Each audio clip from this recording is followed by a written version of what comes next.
Welcome to Board Game Empire. We're excited to present our top 10 games that we've played of all time as of 2022. So these are games that several of them we've not played together. They could be games that we played 20 years ago, but that we still left a mark that we remember it, and it was that great of a game. So we're going to start with number 10. Okay, my number 10 is a really old game from 1984 by Euro Games. It's called Grass. Basically, you're a weed dealer trying to earn $250,000 before your opponents. I haven't played this game since the 90s, but it's such a great game. We still have it. I haven't played it with them. I wouldn't play it with Quinton until he's older, but Anthony and I haven't played it together. It's better as a 3 to 4 player game. It's a take that card game. It's got so much take that. It's very fast paced. It's so much fun. Basically, you're trying to get your opponents busted while selling the best of the best. It comes in a little burlap sack with cards and rules. And I looked, and it's still for sale on Amazon. So it's one of those inexpensive games that's been around forever, that's very popular.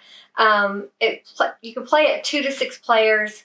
It takes about 60 minutes, and it's for 18 plus because of the content, obviously. It's only a 1.55 weight. It's very easy to learn, very easy to teach. I taught many people this game when I was younger, when I used to play it. It still has a BGG score of 6.0, so it's still in the top 6,000 games on BGG, even though it's such an old game. So definitely you should check that out. It's a really good game, really fun. If you like take that card games and you're looking for something with a little different twist, that would be a great game to check out. So Quinton will go next with his top 10. So basically, my number 10 is Wonderlands 4 by Druid City Games. Basically, this game takes place in Wonderland where you're trying to score the most points. And the game is really fun, but the problem is that the boards are really flimsy because aren't they made out of what were they, but really thin cardboard? Yeah, really thin cardboard. It feels like really cheap cardboard, and I feel like the cardboard will eventually bend because I'm pretty sure when we played it, it was already kind of bent. Yeah, we're going to laminate it. Yeah, and also the miniatures are cool if you can paint them, but it's kind of hard to see what the characters are because there's like 2 or 3 characters that look very similar. But the thing is that the metal chips are really cool, but that's the thing that we didn't get, so we wish we had the metal chips instead of the miniatures. So what about the game mechanics? So the game mechanics are pretty fun. I don't actually remember this game that much because I don't think we did a video on it. We only played it once, and It's been a long time since we played it. So I hardly remember the game. Yeah. So my number 10 is First in Flight. It's a kind of push your luck game where you're using cards to try to get it's push your luck with race. You're trying to get to the furthest flight out of all your opponents.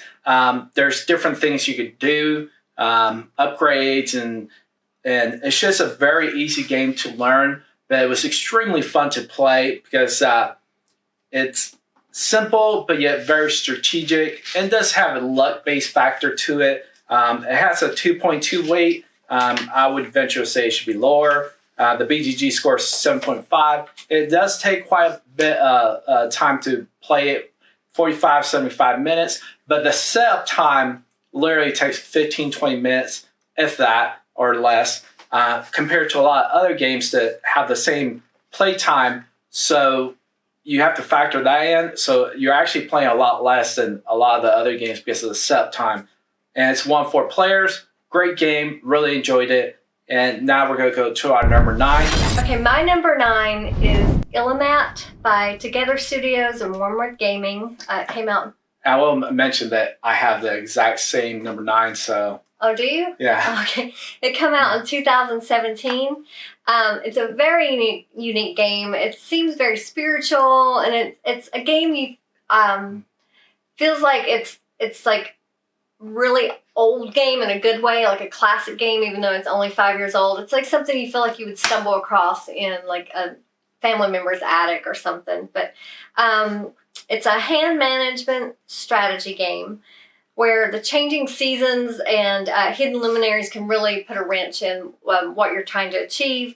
And basically, you're trying to collect season cards while avoiding the winter cards. And the seasons change constantly, and that manipulates in how you can collect the cards. Like you can harvest in certain seasons, you can't harvest certain season cards, and so it's different seasons work against other seasons is I guess a good way to put it.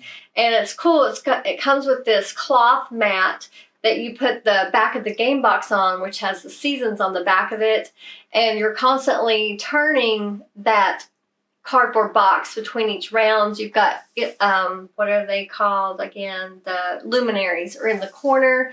Those will flip up at certain based on certain criteria in the game. And it's just a really unique, really fun game. And it just, the cards kind of remind me of tarot cards in a little bit. But we were very excited. It was one of the first games we did on this channel, wasn't it? And so they were kind enough to send us that game. I'm so excited we have that game. It's definitely a great game. But speak of, wait, are you done with yours? Mm-mm. Oh, there's also 2 expansions that are coming out with that. So look for that in the future. Yeah, it's 2 to 4 players. It plays 15 to 60 minutes. And that is accurate because you can, the game could go fast based on how the cards come out, or it could go longer based on, this, if players have a hard time harvesting cards and collecting cards because of whatever season is there. It's for 12 plus. It has a 2.06 weight on BGG, and it's rated a 7.4, which is really good. It sits in the top 2,700 on Board Game Geek, so definitely a great game to check out. I mean, it's Anthony and I's both of our number 9s, so I will tell you, it's very hard to narrow down to a top 10 of all the games. We've played hundreds and hundreds of games, and choosing just 10 was very hard. Quinton has some honorable mentions he'll be mentioning later. And we're probably going to have some honorable mentions that we'll mention throughout the video, of other games that are similar. Right. So that has a BGG rank of 2,766. The BGG score is pretty much what everyone out of 10 factors in. Mm-hmm. So what is your number 9? Speaking of games we played first on the channel, this is actually, the original was the game we played first, the original Sushi Go. Oh, yeah, that was really good. But basically, Sushi Go Party by Game Right in 2016 is my number 9. But this game came out later. Yeah, I thought it came out later. But basically, this is one of the free games in the Sushi Go series. It basically pulls all the mechanics of the Sushi Go games into one, super game, because you have these menus, and you can choose so many different decks. The replayability is easily one of the highest because you can pick so many different food for your menus, and plus you have the pre-selected recommended ones in the rulebook. Plus the game's super quick. It's easy to set up and quick enough for a filler game, and it just has a lot of strategy. So overall, it's a really fun game. I like with the Sushi Go Party, it kind of uses the same format as Dell Merchants, where you could choose your different play styles and different things. And so it kind of uses, if you like Dell Merchants, you probably like Sushi Go Party because they That's kind of actually use. next on my list. Yeah, so it's a really good way that they do it. So my number 9 is Ilmat, which Mana just already spoke about it, and she pretty much covered it to the T. So we're just going to go to our number 8. Okay, my number 8 is Monsters on Board. It came, by Final Frontier Games. That came out in 2022. Sorry, I got tongue-tied there.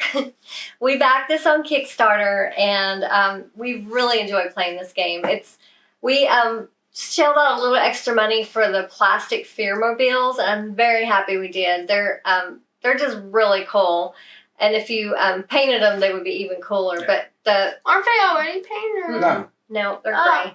The basics, the basic game just has cardboard ones, and I could see over time how those would break down. So they just make it really nice. You use those Fearmobiles to draft your dice in. Everyone rolls their dice, places them in the Fearmobile, and then you're passing them around. Everyone drafts one die out, and then you move the Fearmobile. So it just is a cool mechanic to the game that makes the drafting process just kind of unique. It's the main thing, though, about this game, whoever did the measurements for the box didn't think about the Fearmobiles, and they do not fit in the box. So that's a bummer. We had to find a way to store them separately, and we have hundreds of games, so keeping them together is, we can do it, but it's kind of a... Well, even just the box dimension, like even without the Fearmobile, it's tight. It's very tight. So keeping those together is... if we move games around, hopefully we remember years from now that has to stay with that, so we remember that those go together. But so basically, you're drafting the dice, performing actions based on the color of the dice and the pips on the dice. You're using them in several ways. There's a lot of things going on in this game, which makes it interesting and challenging. And the player who collects the most spook juice is the winner. So first, you use the color of the dice to move your grunts or your monsters. So there's, I think, four grunts or monsters, I believe. Different colors. Whatever color you drafted, you get to move that color grunt one space in the neighborhood. And you're trying to get your grunt to the end of the neighborhoods, I guess you should say, and you'll collect more points and in-game bonuses if you get it all the way to the end. So you're traveling all through the neighborhood, scaring the people that live there, getting spook juice, getting rewards. There's no bad things that happen going through the neighborhoods. It's all about, it's like a race game in that particular part of it.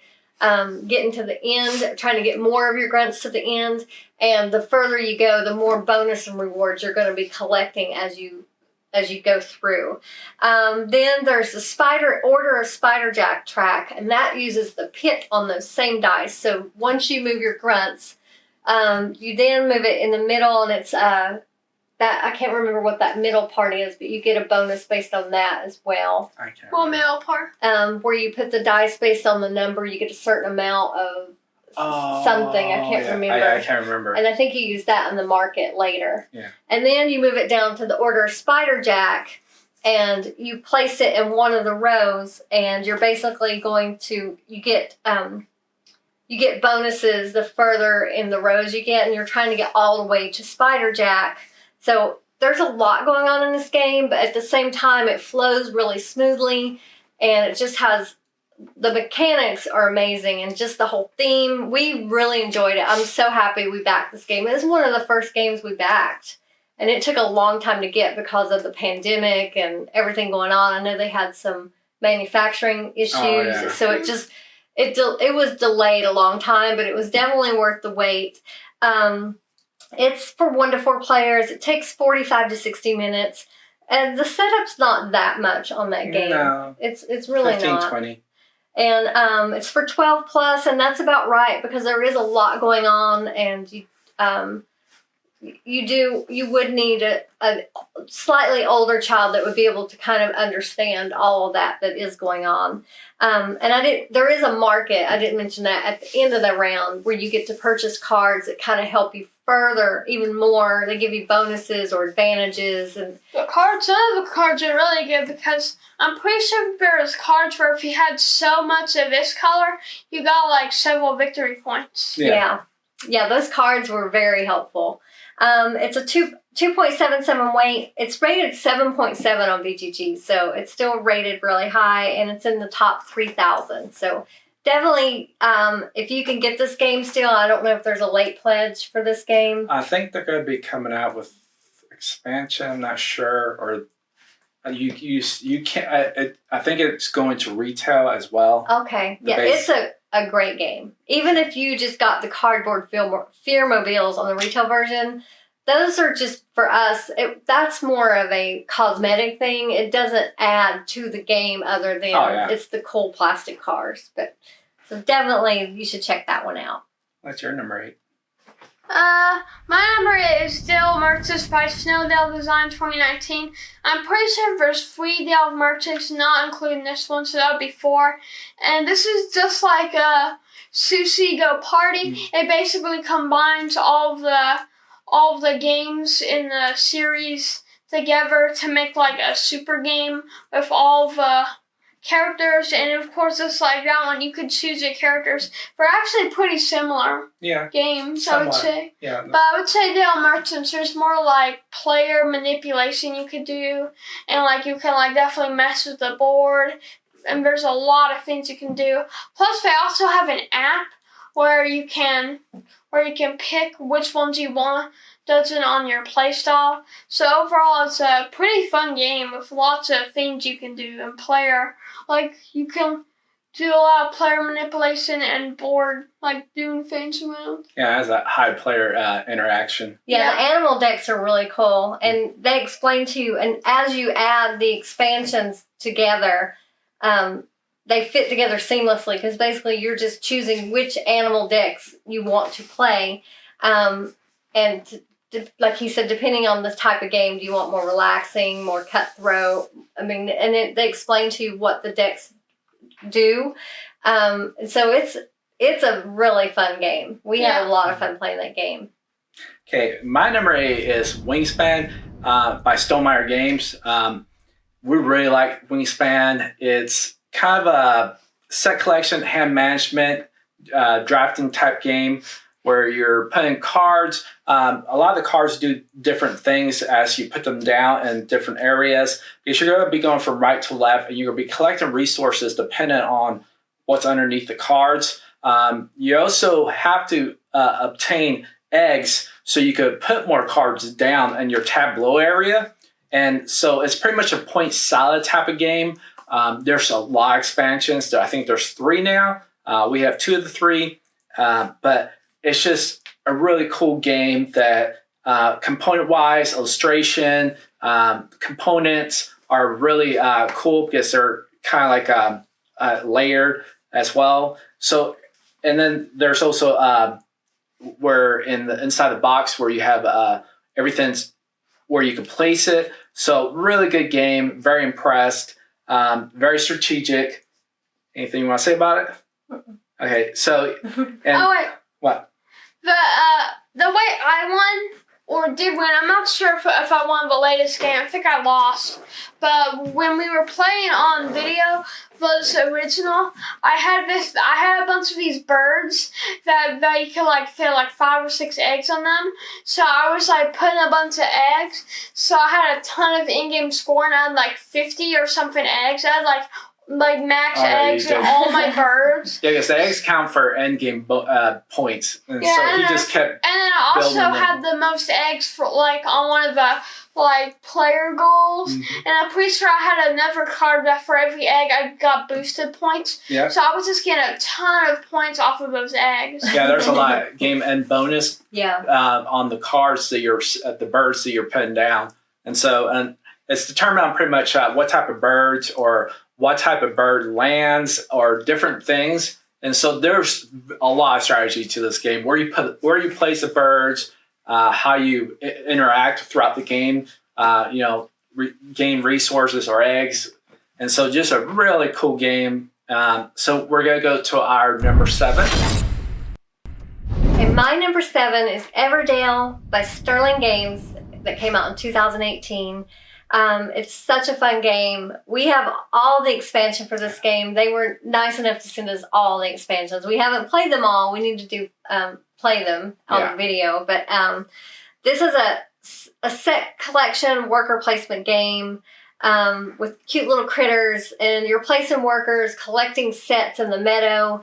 You gain more workers as each season progresses. There's a cool tree that you build that it comes with that holds the extra workers and kind of helps you keep track of what season it is. We've thought about upgrading to the plastic tree since we love that game so much. There's so many upgrades for that game. Did you get the stickers for it? Yeah, we bought the stickers for the little critters, and it totally makes a huge difference because they're just shaped like animals in different colors. But when you add the stickers, they really come to life. I'm glad we got those. And the upgrades you can get either from Starting Games or Amazon, and also Etsy. I think the best ones I've seen are through Etsy. Yeah, you could spend hundreds on upgrades. I had to reel him in because he was wanting to get so many of the things. And I was like, yeah, we need to chill out on that. I'm amazed at how fun this game is. It's so easy to learn. It's just an overall like relaxing experience. It's because it's no take that really. You're just basically filling your tableau, trying to get the most points, doing the actions, collecting the different sets, and the sets play off of each other. The mechanics just flow really smoothly on that game. And it's for 1 to 4 players. It's 40 to 80 minutes, so it is a longer game, but honestly, you don't feel like it's a long game because you're constantly thinking about your next move, looking at the cards, which ones, hoping your opponent doesn't grab them before you do. So you're always a few steps ahead thinking about what you're going to do next. It's for 13 plus. It's a 2.8 weight on BGG, and it has an 8.1 score. So it's a very popular game. It's in the top 30 still on BGG. So definitely it's been out a while. A great game. So what is your number 7? My number 7 is Wild Serengeti, and basically in this game, it's by Bad Comic Games. They have a lot of their games, and we really like them. But I have what's that game where you build the walls?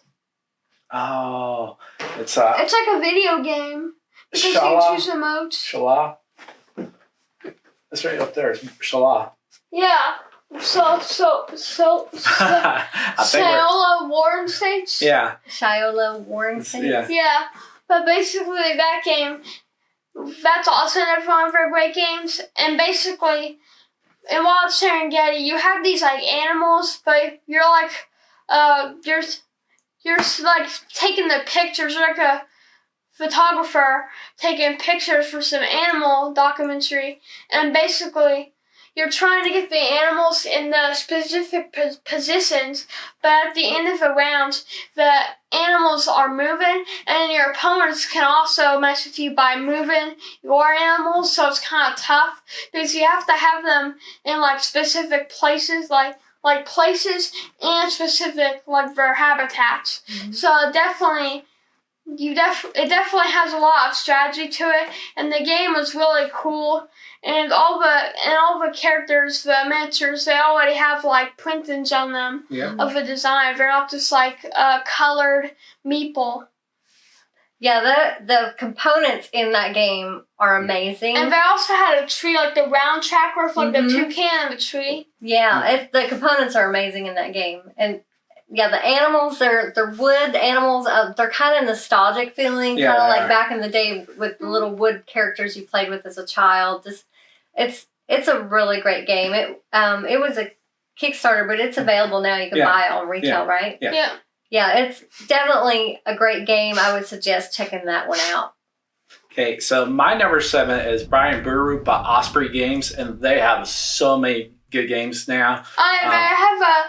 They have Inkling, remember that one? I love it. Where you're trying to get the words around, and you can move the words to trying to get the words. Yeah, Inkling is a great game. That's a hidden gem, by the way. Yeah. Inkling. I think that one's actually more fun than paperback. I don't know. Paperback's pretty good too. Yeah. So. But it's unique. Yeah. So Brian Brew is a area majority, trick-taking, action selection, hand management type game where you're pretty much using your cards for trick taking. Whoever gets the highest card will either get the top. Each card pretty much has different resources you would be able to obtain. The winner gets the top, the loser gets the bottom, and then you're also going to want. There's a map in the middle that you want to dominate, and then there's also characters that kind of attack or and then you remember, I forget what they're called, but characters that come in, and then you have to pretty much make sure that is it the gladiators? I forget. They're little red characters. Yeah, I think it's the gladiators or something Oh, like the that. red ones where like only one character, I'm pretty sure if you aim can control them. Oh yeah, and so there's so much to this game that and it's a 2.4 weight, but I think I would give it like a 2.1. I don't think it's at that level of weight, especially if you play board games. You played quite a few board games. It's a 7.6 score. And it's actually under the 1,000 mark, so it's 979 in the ranking. That game used to be one of the most popular games at the time. Oh yeah, and I think it's one of the best games. I think it's a classic. I think it's going to stand the time. So really good game. So we're going to just go to our number 6. Okay, my number 6 is Dice Forge by Libelud Games. Came out in 2017. It's just a fun dice card drafting game where you can actually customize your dice, making them more powerful. The neatest thing about this game is you can actually change the dice faces. There's a whole collection of different dice faces that you and your opponents are vying for. Yeah. Some of them give you really powerful advantages. So you're just constantly upgrading your dice faces so you get better rolls. I will say those little plastic things are a little hard to get off. I was about to say, and replace. Oh my gosh, sometimes you're spending like a minute or two. But there's another thing that that it actually held us off for playing it for not just like a couple months, probably a whole year. The expansion. Oh yeah, that was the expansion we didn't care for, but the base game itself is such a great game. I mean, you're constantly you're trying to achieve heroic feats for permanent or temporary effects, and there's so many different dice faces to choose from, and it's just a really unique, cool board game with the components are really nice, and it's actually really affordable. I definitely a great game. If you're looking for a unique game, you should definitely check this out because we had a lot of fun playing it. Don't they also make seasons? Yeah, I really like their games. I have another one of their games on my list. So it's definitely, it's just a unique game, and we really love it. We don't get to play it often enough because we do have this channel. We're always playing new games.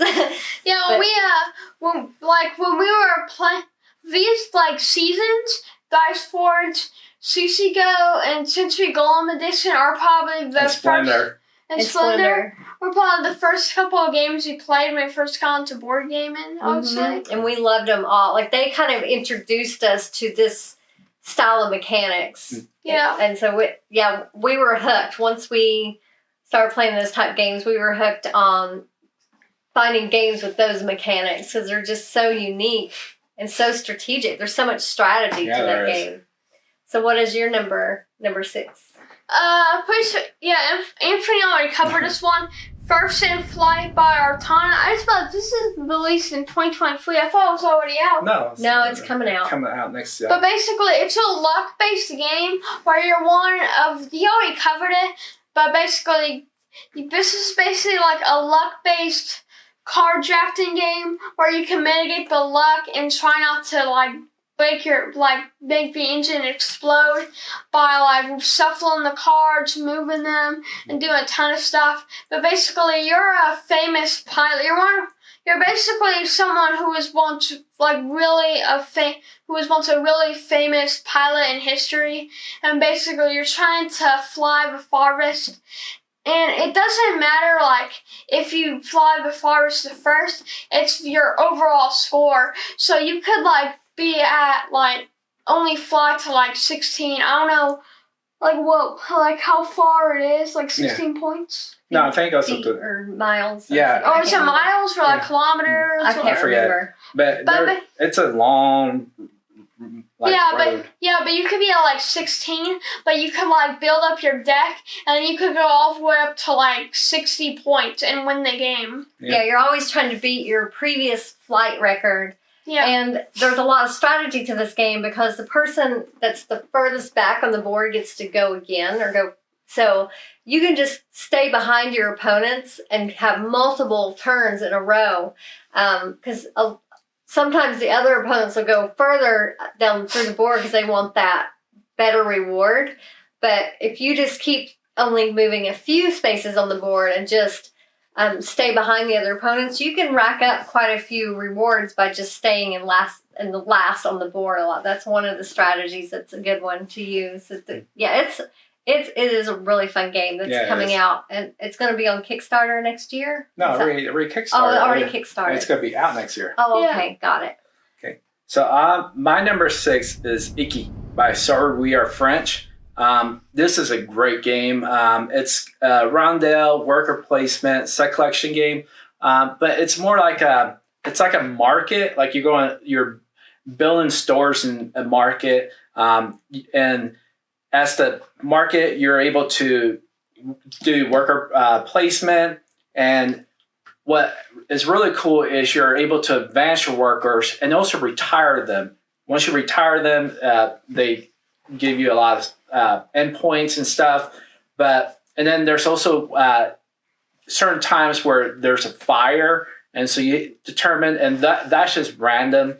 But there's so many cool things you do in the game, and we really, really enjoyed it. Yeah, that was a fun game. Yeah, we really like the worker placement games. We've played Terraform Mars. That one's really popular. And there's another game. Did even fun. It's called Royal Hospital. That's a really underrated game that I think is probably better than Terraform Mars. Yeah, it's Royal really good. Hospital's fun. If that ever comes out again on Kickstarter or GameFound, whichever one it was on. Kickstarter. It was a fun game. I think if I remember that game, I probably would have put that in my honorable mentions. Yeah, that was a really good game. Yeah.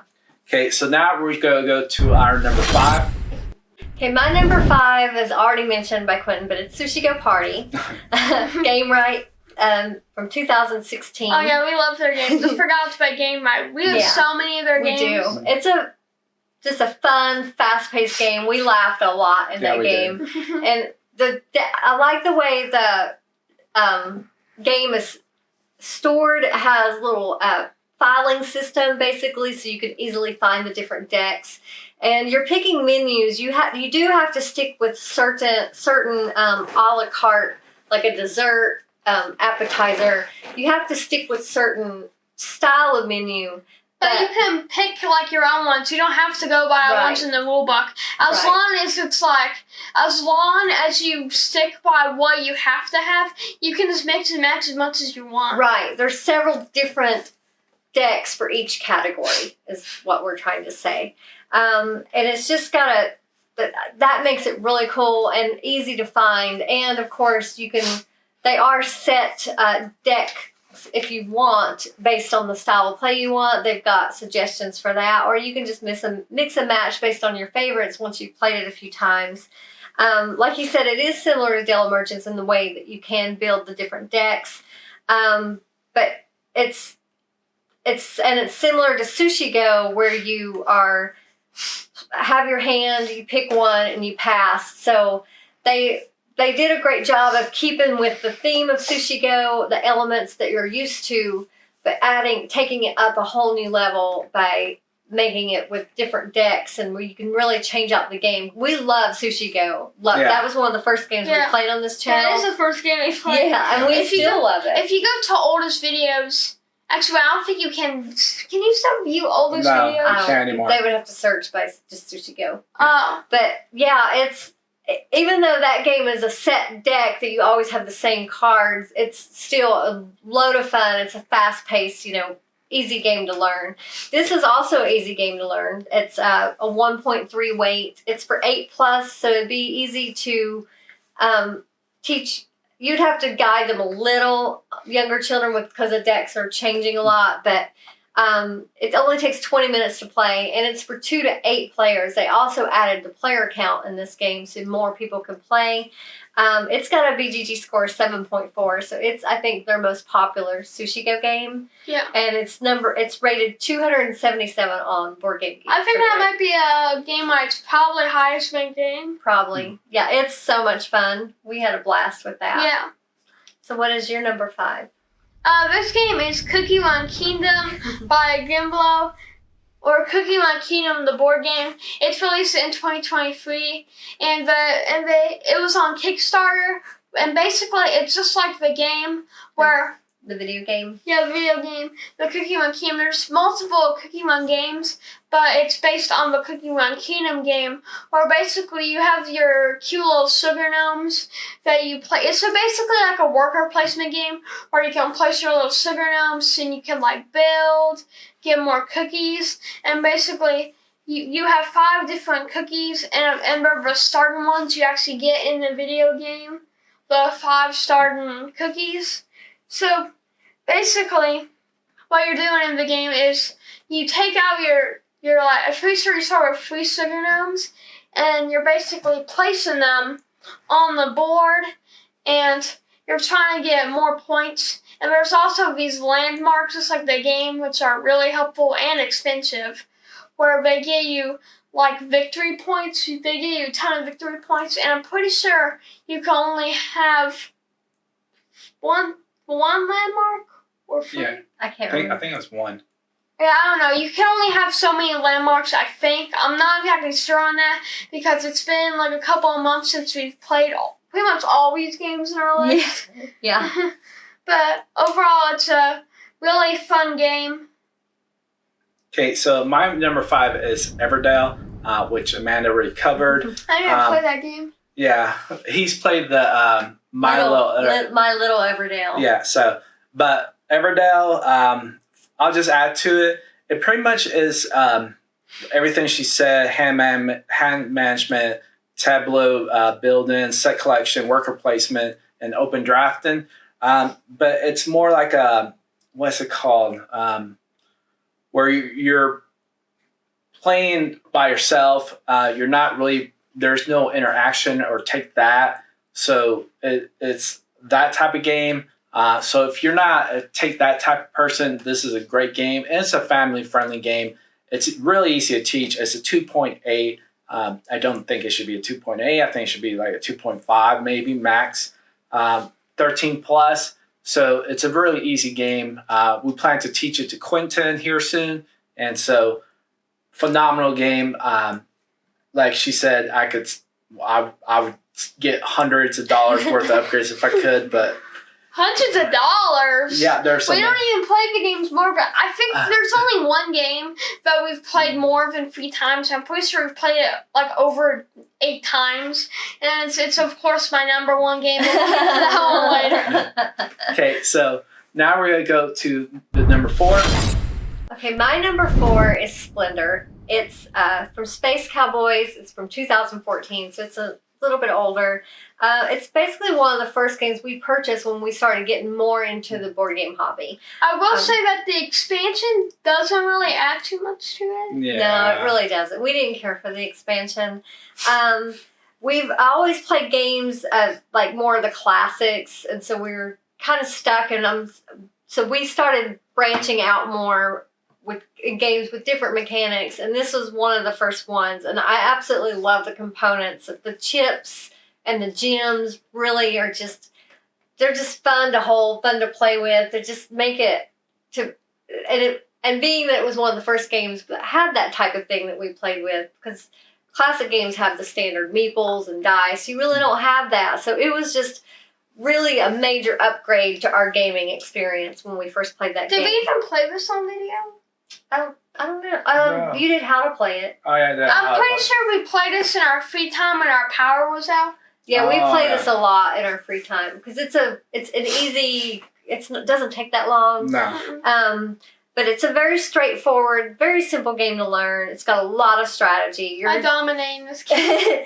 You're collecting gems in hopes of being able to purchase a specific card before somebody else does. And you can reserve a card to pay for later, but you can only have a certain amount that are reserved. basically the cards grant you more gems, so it's kind of a gem building game instead of a deck building game, because you are filling your tableau with these cards, but these cards allow you to collect more gems each round, which help you to buy the more expensive cards. So it's just you're building up to that, and the person with the 15 prestige points wins the game. So the cards that cost more are worth more prestige points, whereas the ones, I think the cheapest ones, they're not worth any prestige points. They're basically a stepping stone to the higher cards. There's 3 levels of cards. And then you're trying to also at the same time get the attention of the nobles, which get you more prestige points. And the nobles want a specific type of set of cards. So it's just a really fun game, and there's no take that in that game other than taking the card that someone else wants. But so it's just, we love this game, and it's very quick to set up. It takes 30 minutes to play. It's 2 to 4 players. We've only played it as a 3-player game. I would think it's probably best as a 2-player game. I don't know. We haven't played a 2-player game, but I could see how it would be way more fun as 3 players. Yeah.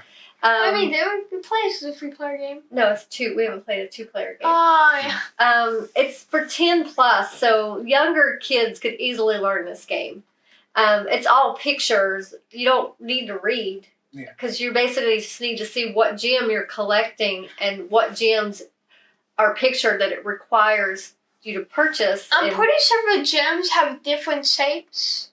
Different colors and shapes. Yeah, so for colorblind people, because if you're colorblind, it would be kind of hard to know which gem is which, so I'm pretty sure they're in different shapes. Yeah. And they're on these awesome chips that are just totally bring that game up a whole new level. So it's really fun. It's a 1.78 weight. It's a 7.4 on BGG, and it's still in the top 200. It's 195 is the rank. So this is definitely one of my go-to games in our off time when we're just picking a game we want to play really quickly.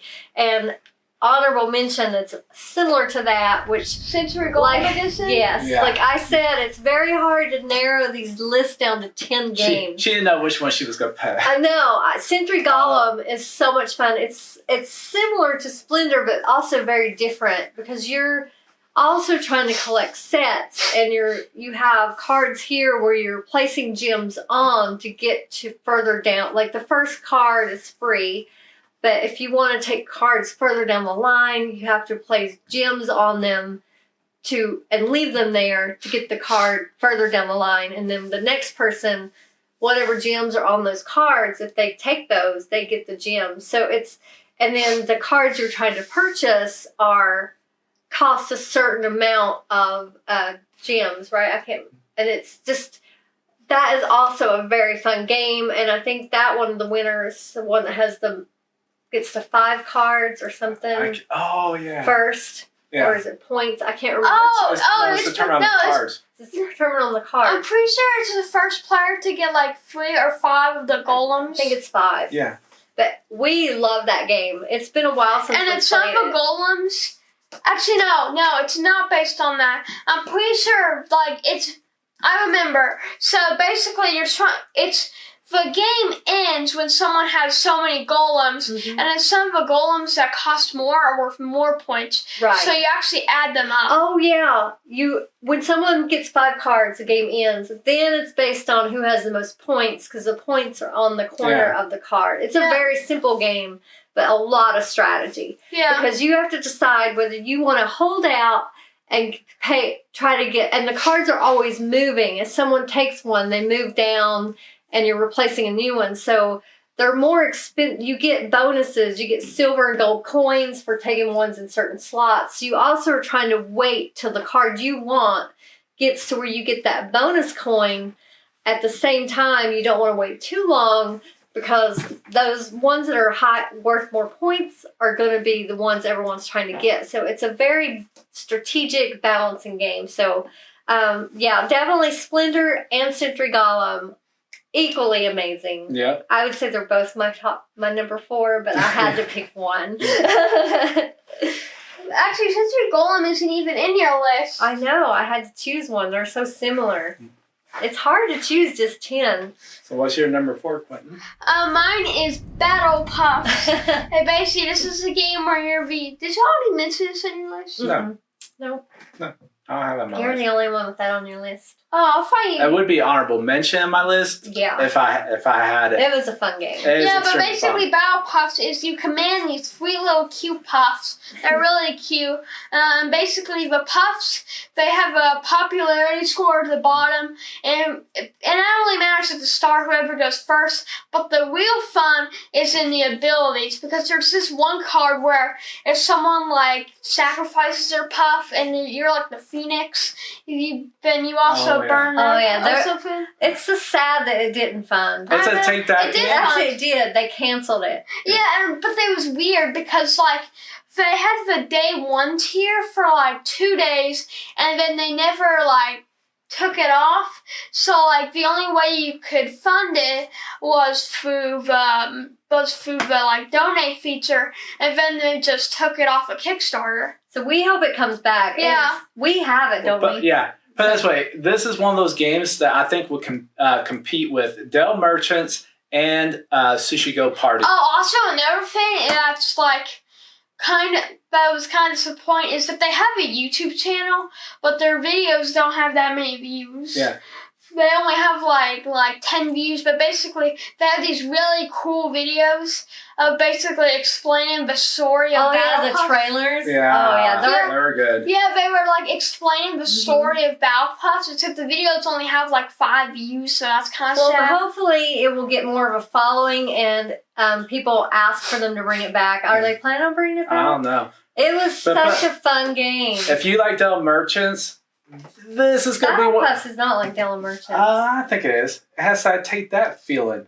Yeah, but it's different. It's fun. The Yeah. characters I think it's are, more take are that. Yeah. adorable. I think it's actually more take that. Yeah, I think And so then your too. characters are cute little they're puffs. adorable. Yeah, you command 3 of them. And they all have different powers. Yeah, like Yeah. there's one where like if you you can't get shut down, and there's another one where basically it was this like character that basically went invisible. Oh, If yeah. I you used a remember. certain card, it went like Yeah. invisible. We have that video on our channel if you Oh, want to watch it's it. really so good. So yeah. hopefully they bring it back. We were so bummed to see that it didn't go through, but I know. luckily we have a copy because they let us Mhm. keep the review copy. But Yeah. it's definitely a game. It That, feels like the full game. It totally does. Yeah. yeah, and it's a great game. That's definitely a hidden gem that needs to come back, and I Yeah. really Yeah. hope it does. They said that it's gonna come back, but I don't know if it is because it's been like a year, Yeah. and the reason they took it down was kind of vague. Yeah. Yeah. So hopefully they will come back. Yeah. All right, so my number 4 is Lion Pirates by Nordic Pirate Games. It's I would have probably had that in my honorable mentions. Yeah, it's an amazing game. It's a bet and bluff and dice game. You're pretty much using your crew members that will be increasing, decreasing during the betting phase by trying to get the highest combination of dice rolls. Each player starts with 6 action cards that they will be able to use to manipulate the boards and subdue other players. The mechanics allows for some take that elements in the game and the ability to catch up if you fall behind. It's a super fun game. It's kind of like a racing game because you're trying to get to the end. Amanda was kind of mean about that. No, I would never. Oh. I won, didn't I? I was like falling No, back. I thought she won.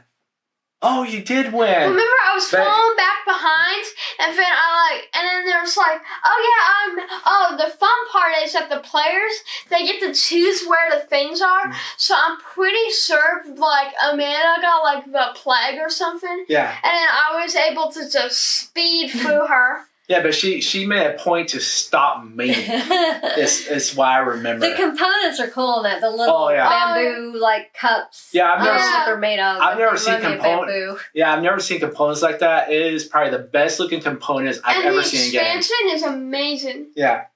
That's a game where the expansion actually makes it better, because a lot of the times the expansions just really aren't worth it because they're like $15 to $20, and you don't even know if it's gonna make the game better, or who knows, maybe it'll make the game worse. Yeah, that already funded. Didn't yeah. it? And the dice are They're good. the dice have like different icons and different looking. It's really cool. And then the board is magnetic, and so you can change the map just by the board. And then also the tiles, you random put them around, and it's magnetic as well. It's probably one of the best components I've ever seen. Being the board magnetic, the dice holder, the way you shake the dice and everything. It's just really fun. We did a playthrough of that as I well. love that game. If you want to watch it, just check out a few minutes. You'll see what we're talking about. Yeah, it's a really fun game. So now we'll go to our number 3. Okay, my number 3 is The Pursuit of Happiness. We actually bought this game or traded for it or something, traded. right? We traded On for it. BGG. Yeah, so I had no idea about this game, and Anthony got it. He showed it to me. I was like, yeah, that looks really cool. So we were lucky enough to trade for it. It's from Artipia Games.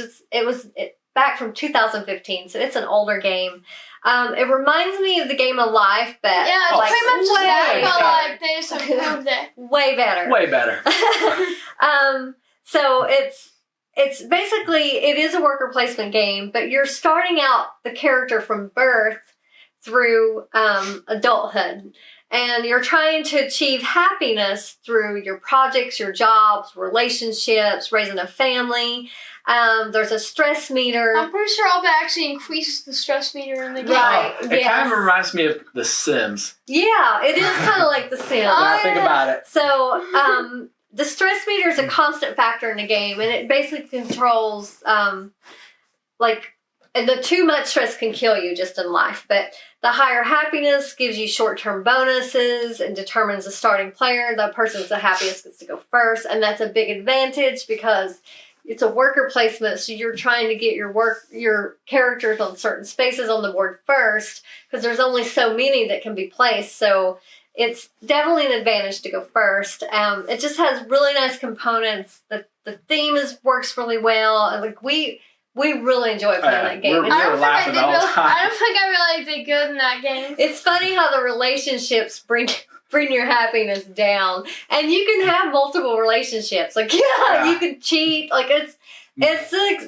of course that's going to bring your stress up. It's more realistic. It literally reminds me of The Sims. It does, actually. It's such a fun game. It's like Sims the game. Yeah. So it's 1 to 4 players, 60 to 90 minutes. It's for 12 plus. I would say that's about accurate because it's a little bit more complex, but not like hard. It's a 2.49 weight, but it's more complex for younger kids. It has a BGG score of 7.2, so it's highly rated, and it's still in the top 700. It's 773 on Board Game Geek. There's a big following for that game. Yeah, it's so fun. It's unique. And I think there are several expansions. I still need to trade for them. It's hard to get expansions. Well, I can see why. I'm surprised someone traded that. And they hadn't even played it, had they? Oh, no, it was played, but... Was it? Yeah. It was in such good condition. It didn't seem like it Didn't they played. even have like special things for it? Yeah.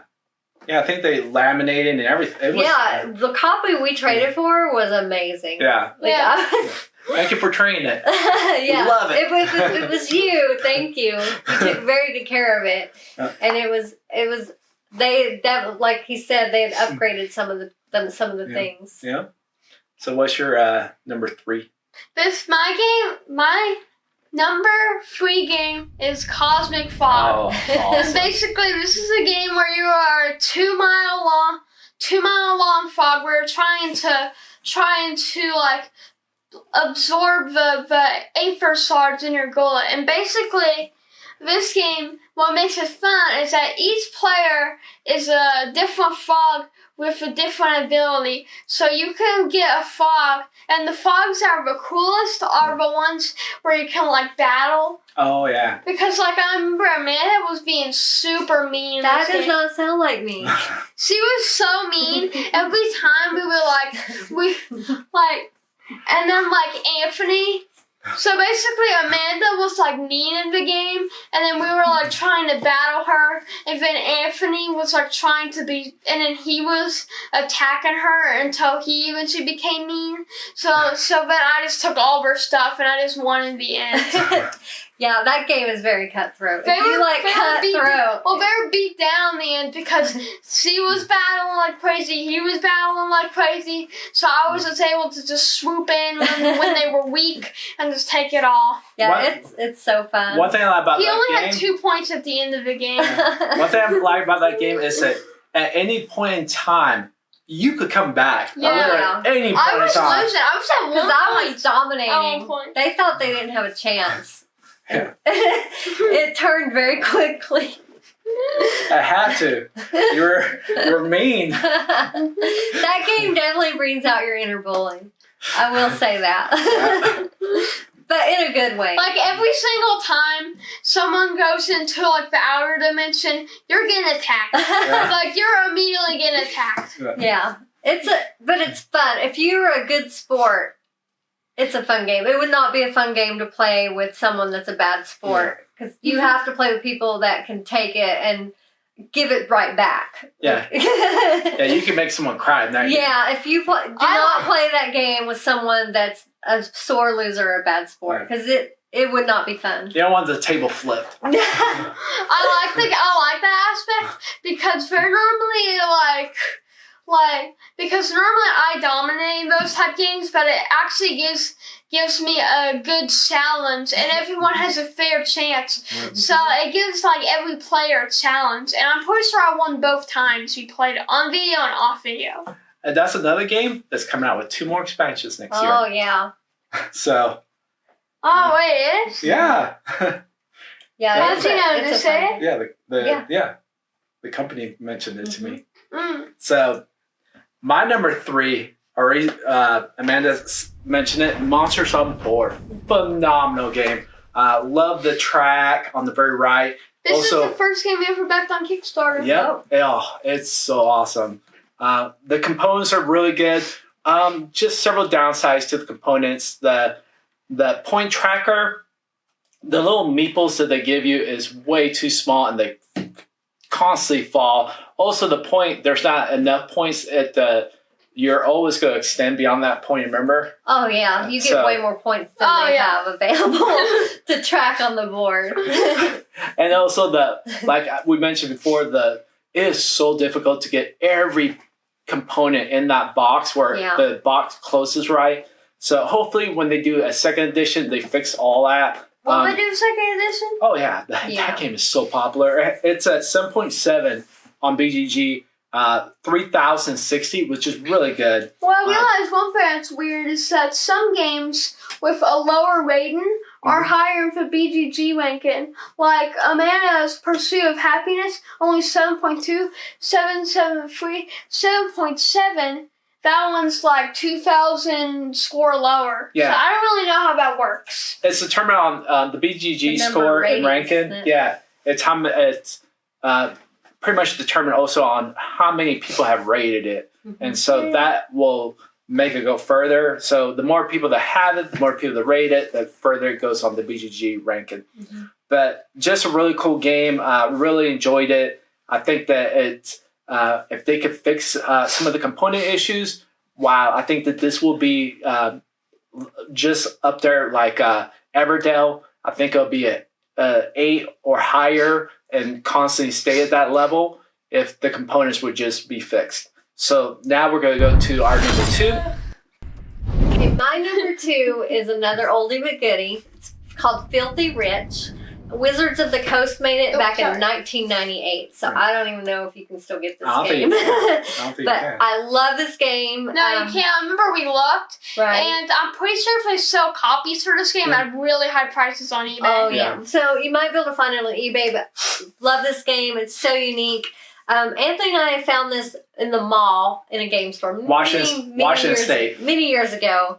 And we used to play it all the time. It was one of our favorites. Yeah. This was before we even had Quinton. Yeah. We played it over 100 times. Yeah, we love this game. We're actually going to play this game after the video. Yeah, this reminded me. I want to play it now. So, it comes with a binder, like an Ultra Pro type card trading binder, and the Ultra Pro card protector sheets. It actually comes with a really good collector sheet. Yeah. I think I like it more now because when I originally played it, I didn't. You were younger. We were first in the board gaming, and I didn't really understand it or really know what to do. Yeah, you'll love it. Yeah. So basically, it comes with a binder with 4 protector sheets. So you're strategically buying and placing billboards for the businesses you purchase in the binder on one of the 4 pages. So where that comes into play, the dice is rolled, and it determines which protector sheets on top. So if you have yours on the 4th sheet and there's nothing on sheets 1 through 3 covering your billboard, it doesn't matter. That round, you will still get paid for your ad. When your ads are covered, though, by other ads, that's when you don't get revenue that round. So it's a little bit of luck in that sense, but there's also strategy of where you're placing yours because you want to pay attention to what's on top of you and place your ads where they'll get the most revenue. And some businesses go away as soon as you collect on them. But some will keep giving you residual revenue, and they each have their own unique way of collecting revenue, which makes it even more fun. Like on the card, it explains what you need to do when that one does hit. There's some of them are like you roll the dice, depending on what the dice roll is, you get a certain amount. Quinton would love that. So it's really neat the way it works. And then the winner of the game is the one that purchases 3 luxuries on top of the billboard. Oh, yeah, I remember that for luxuries. If I start out really cheap, if you get 2 really early on, but the problem is that you're not going to have money for a while. Right. So that lets the other players catch up. And I always like that. And then, they were, 4 times the price. Oh, yeah, the luxuries go up in price quickly.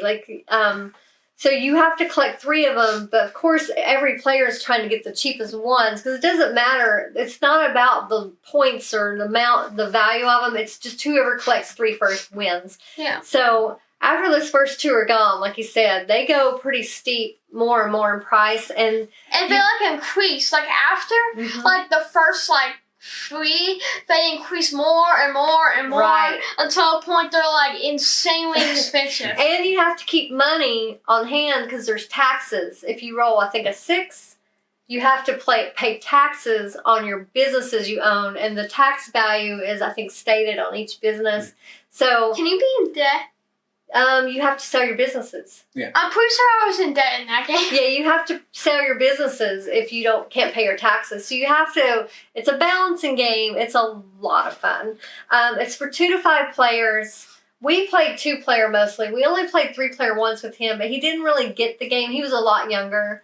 He'll get it now. So it will be way more fun, I think, with 3 players playing with him. Because 2 players, it's easy for 1 player to kind of swoop up those 3. Whereas if you have 3 of you buying luxuries, it's going to be harder to get that 3. Because if you get lucky, you can win the game fairly quickly in a 2-player game. It takes 60 minutes. It says age 14 plus, which he's 13. He would definitely understand it now, but he's played a lot of board games. At the time, I think he was 8 or 9 when we tried to play it with him, and he was just too young to really comprehend. It's only a 1.9 weight, so it's easy to learn. It's older because it's based on, you're buying businesses, calculating your taxes. It's just understanding all that is why it's for older children. It has a 6.4 on BGG, and it's still in the top 4,500. When did it come out? 1998. Yeah. We bought this 17 years ago. I think we 2003, 2004. Yeah, we bought a used game. It wasn't used. Wasn't? It was new. Oh, I thought it was. No, it was just a game store in the mall. Yeah, it was, when we saw it, never saw a lot of games we wanted, but we were just picking and choosing. And we were broke. So. Yeah. We were in college at that point. Yeah, we were in college. Yeah, we didn't have much money, so it was affordable. It looked unique, and we were very happy we got that game. Yeah. We got that one and Spy Alley. Yeah. Oh yeah. Quinton loves Spy Alley. Is that the one where you're like one of the like countries and they have to like guess it, Yeah. but you have to like do like mind tricks like. Yeah, it's a And bluffing game. yeah, because like Deduction. yeah, bluffing. because like you have to have like what I was doing and how I won is that I was like having like different reactions for when I landed on different ones. Mhm. So she thought I was like, I'm pretty sure he was out instantly. Yeah, I was out pretty quick on that one. Well, he Yeah, was like, that's a fun game. well, he's too. like trying to guess where we were at literally like the first round. And Spy Alley is definitely more fun at 3 players than 2 because Yeah. Anthony and I used to play it against each other all the time. And if you know someone really well, it was easy to kind of figure out. But with 3 players, it makes it way harder to deduct and figure out who's who. Yeah. So what is your number 2? This game was so hard to choose between my number 1 and number 2. This had to be the hardest decision.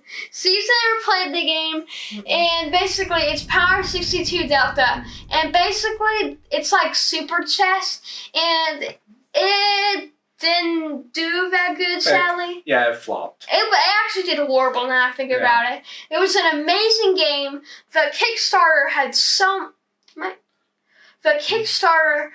so many different like things, but the thing is that I think they didn't market it enough. Like they had a YouTube channel, but they were just like the trailers were really cool. It reminded me of like Star Wars stuff, like something you would see in like Star Wars, and then but the thing is that like it kind of looked like too much. Like if you were the average person and you saw that game and like the Kickstarter, it probably looked like too much. Yeah, I had these huge characters, right? Oh yeah, they're massive. Yeah. They had a whole box. One box, they had a whole box for the game and a dedicated box just as big for just the miniatures.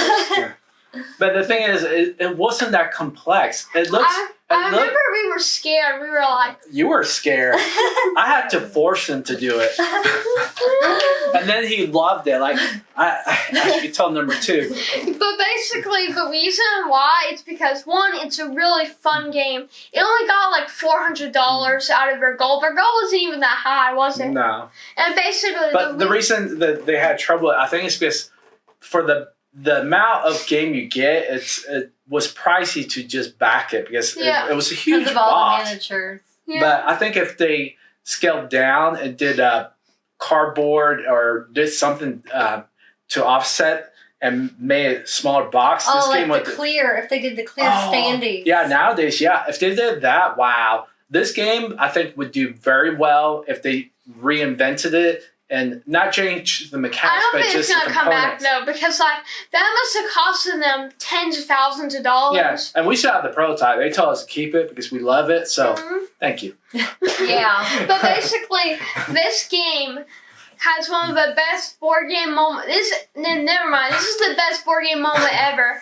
because it's like chess. But basically, Anthony, there was only one way to beat him. He had his main character. It's basically just like chess, but it was exposed to this like one corner, the corner angle. So I swapped my lead, one of my whatever the other character is called, with the legionary, and basically I was able to go in and then target his main character on the only location I could have got him because he was about to win and he didn't know what I was doing. So he was just going straight for my character while I was positioning myself to just snipe his character, and I won within that turn.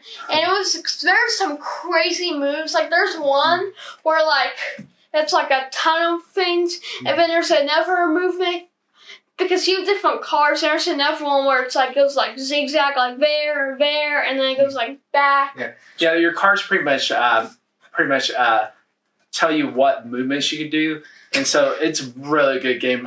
I really hope that they eventually come back with it. Just scale it back on the cost with the clear standings. Oh, yeah. And Because I remember, smaller box. because I remember when Amanda was like watching it and we were talking about it, she seemed kind of like overwhelmed. Yeah, I was like, wow, that looks like too much. She didn't even want to do it. No, but they loved it. Yeah. And we do have that on video Yeah. as well. Yeah. So if you could want to It's an check out a amazing few video. minutes of that. So you could see Quinton's epic movies talking about it probably. Was that Yeah. on video? Yeah. That was awesome.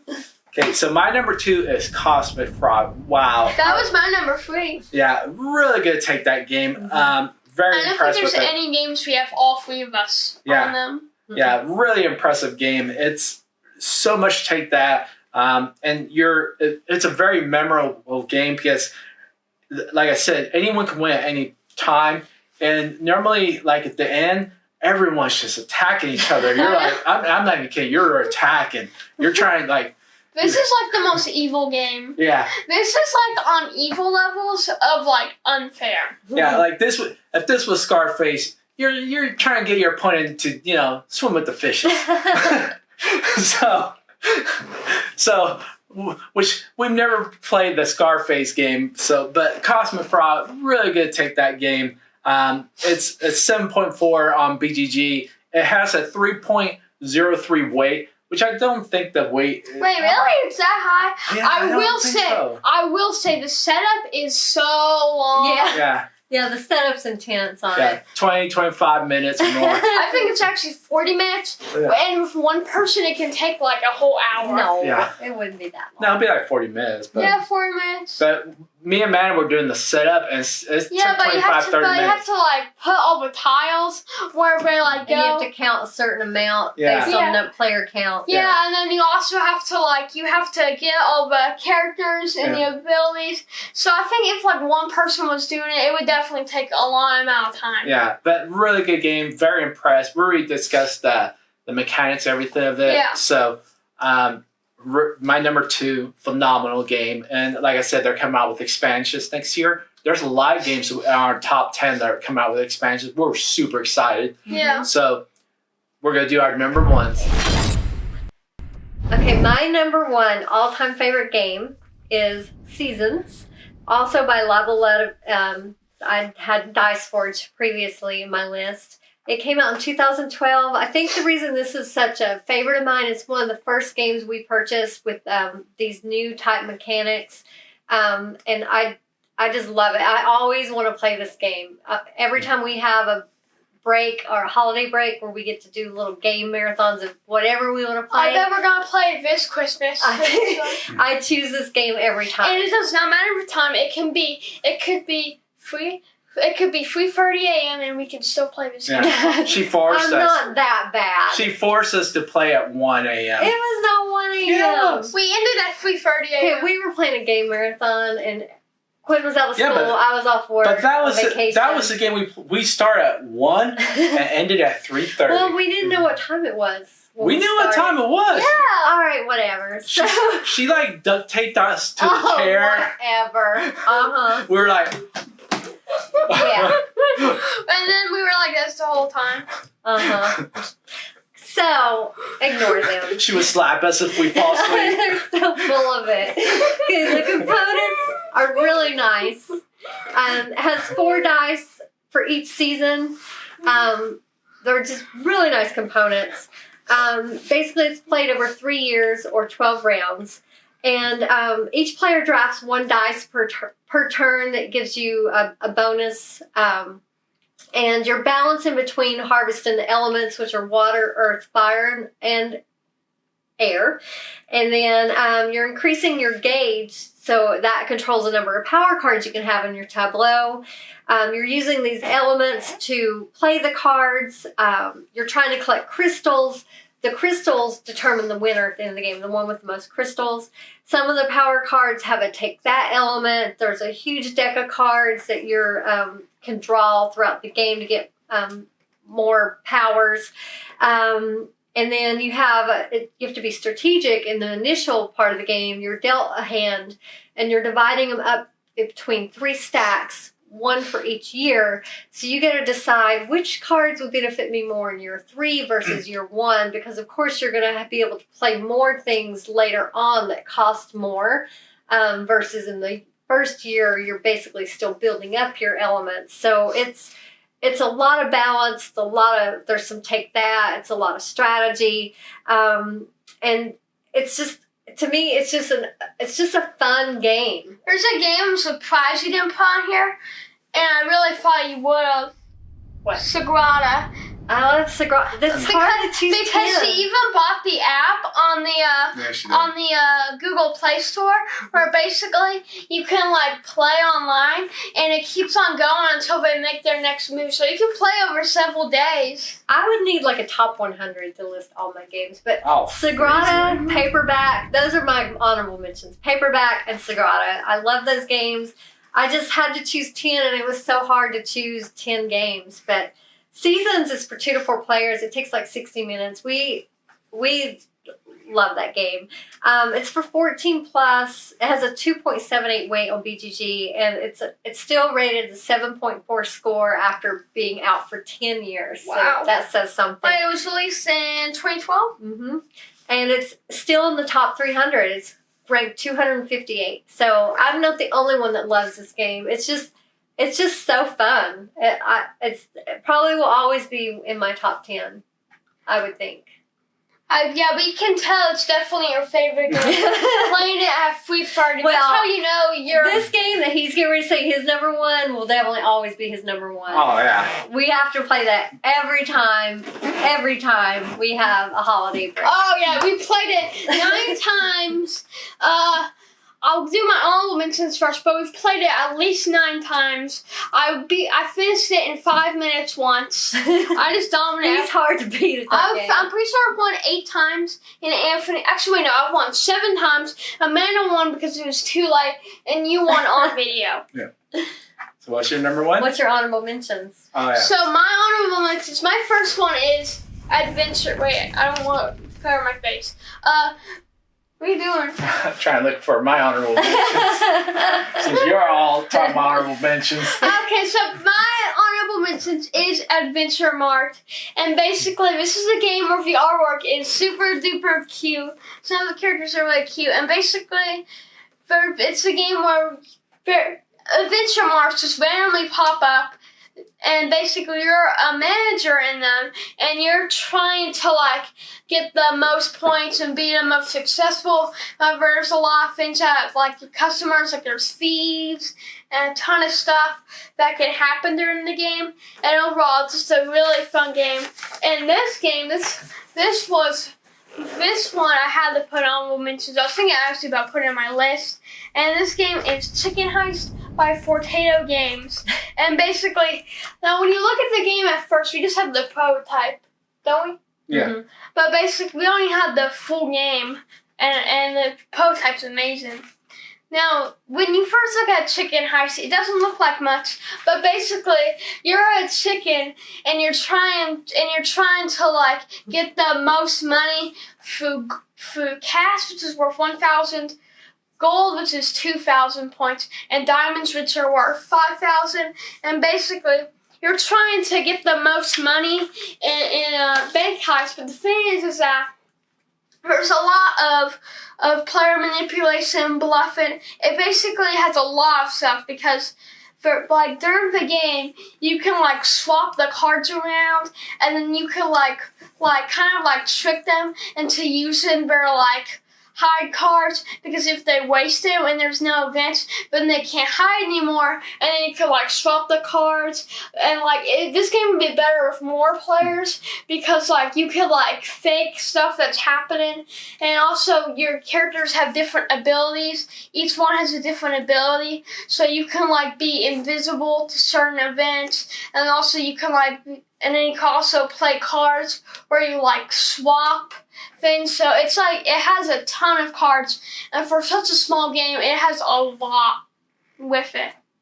Okay, so that was your... That's your honorable mention. So yeah. Now what's your number one?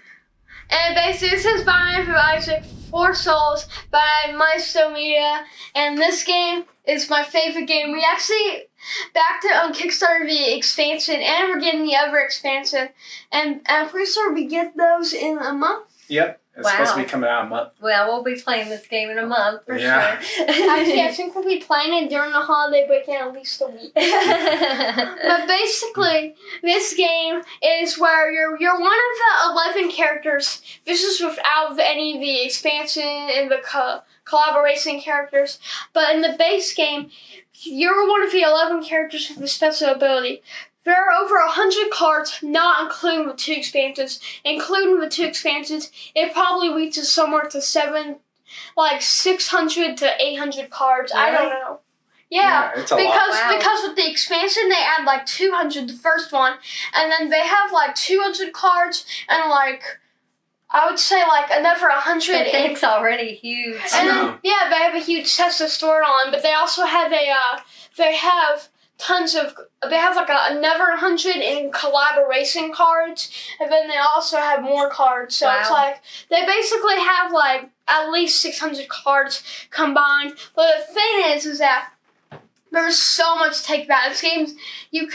It's basically a semi-cooperative game because you can help your opponents or hurt them because you can basically alter everything in the game because you can change how their dice rolls, and then you could also attack, and the cards do so much and then you can have the abilities, and it's a lot of card comboing. When I was playing the game, I was comboing this card and this card and this card. I was just comboing them all together.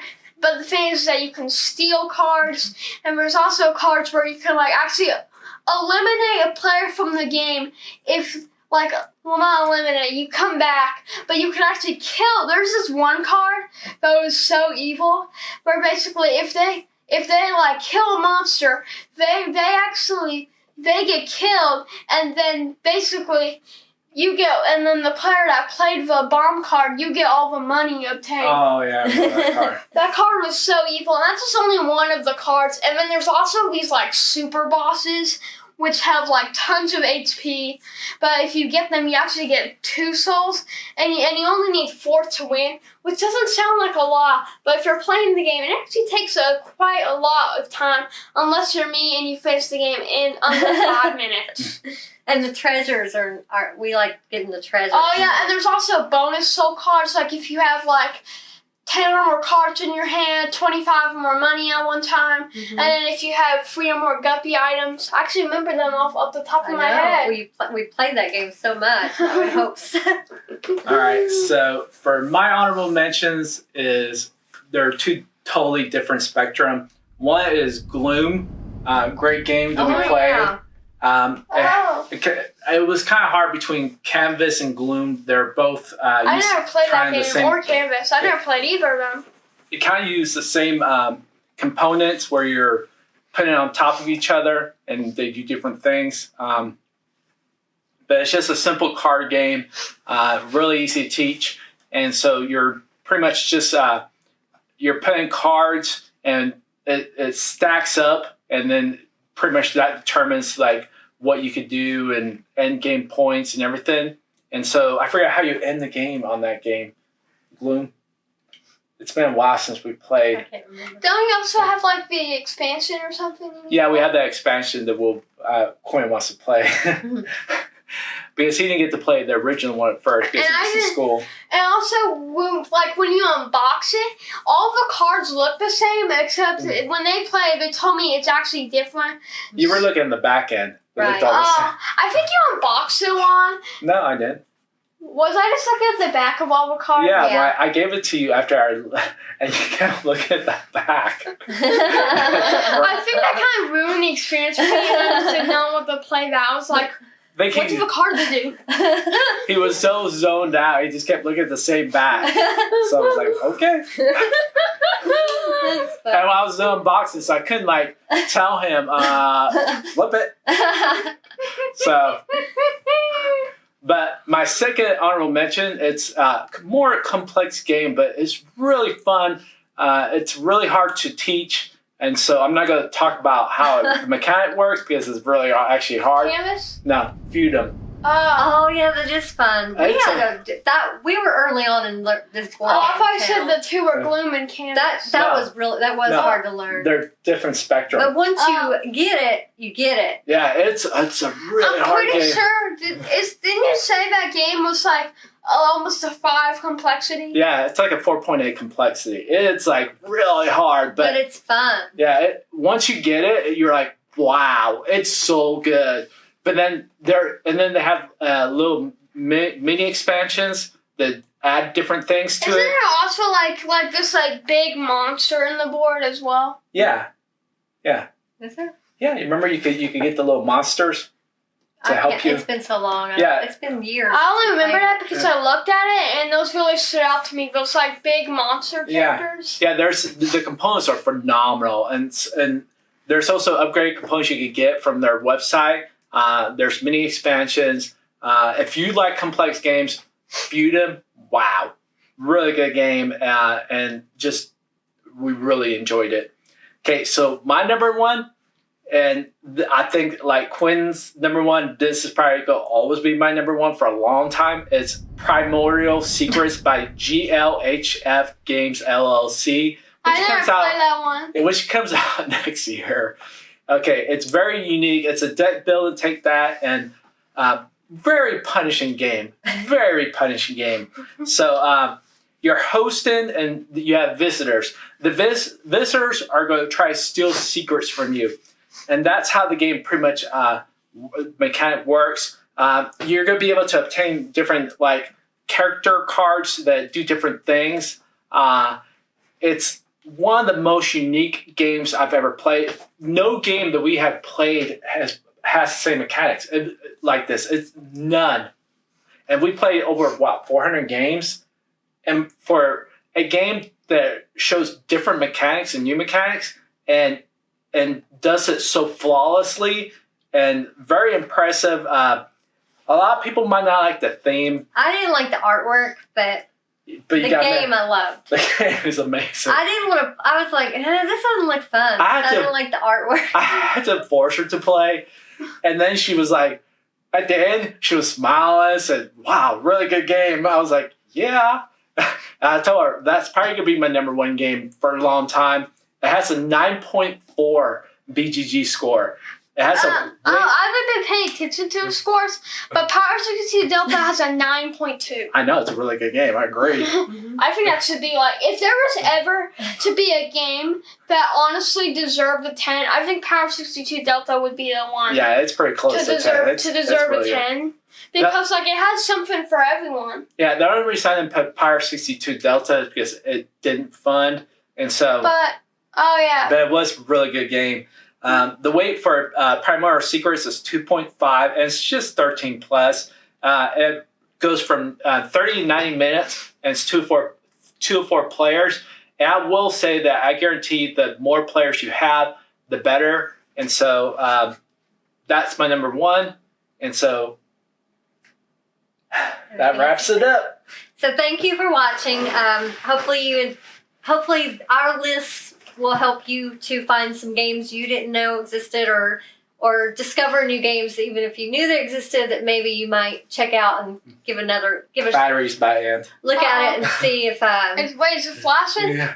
So thank you for watching. Please give us a like, subscribe to our channel. We look forward to seeing you next time.